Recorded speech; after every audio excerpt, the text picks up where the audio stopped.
40 ডিগ্রির কাছাকাছি তাপমাত্রা, বাইরে বের হলেই যেন আগুনের উত্তাপ। ঠিক এমন সময় হঠাৎই বহুতল ভবনের ছাদ থেকে ঝরতে শুরু করলো পানির ফোয়ারা। কয়েক মিনিটের মধ্যে ঠান্ডা হয়ে গেল পুরো আবাসিক এলাকার বাতাস। ইউরোপ যখন তীব্র তাপপ্রবাহে বিপর্যস্ত, তখন গরম মোকাবেলায় চীনের একটি শহরে চালু হয়েছে এমনই অভিনব ব্যবস্থা। দেখে মনে হবে ছাদ থেকে যেন বৃষ্টি নামছে, কিন্তু আসলে এটি কোনো বৃষ্টি নয়। তীব্র গরমে মানুষকে স্বস্তি দিতে বহুতল ভবনের ছাদ থেকে ছিটানো হচ্ছে পানির ধারা।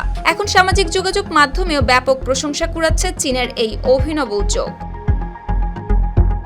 স্যান্ডেলিনা সো, রূপচর্চায় আভিজাত্য। উত্তর চীনের শানসি প্রদেশের ইয়নচেং শহরে একটি আবাসিক কমপ্লেক্সের ছাদে বসানো হয়েছে বিশেষ মিস্ট কুলিং সিস্টেম।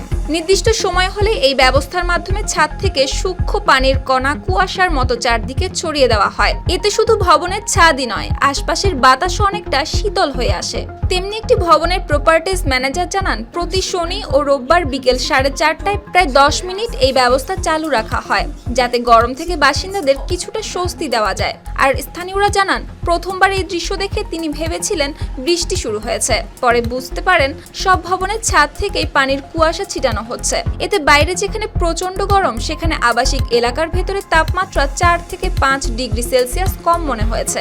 সবচেয়ে বড় বিষয়, এই সুবিধার জন্য বাসিন্দাদের কাছ থেকে নেওয়া হয়নি কোনো অতিরিক্ত অর্থ। ভবনের প্রপার্টিজ ম্যানেজাররা বলছেন, বিশ্বের বিভিন্ন দেশে তাপ প্রবাহের তীব্রতা বাড়তে থাকায় শহরগুলোকে এখন নতুন নতুন উপায়ে গরম মোকাবেলার ব্যবস্থা নিতে হচ্ছে। ছাদ ভিত্তিক এই মিস্ট কুলিং প্রযুক্তিও তেমন উদ্যোগ, যা তুলনামূলক কম খরচে তাপমাত্রার অনুভূতি কমাতে সাহায্য করছে। পাশাপাশি সঠিক পরিকল্পনা ও প্রযুক্তি ব্যবহার করে তীব্র গরমের প্রভাব অনেকটাই কমে গেছে। সুপ্তি রায়, RTV।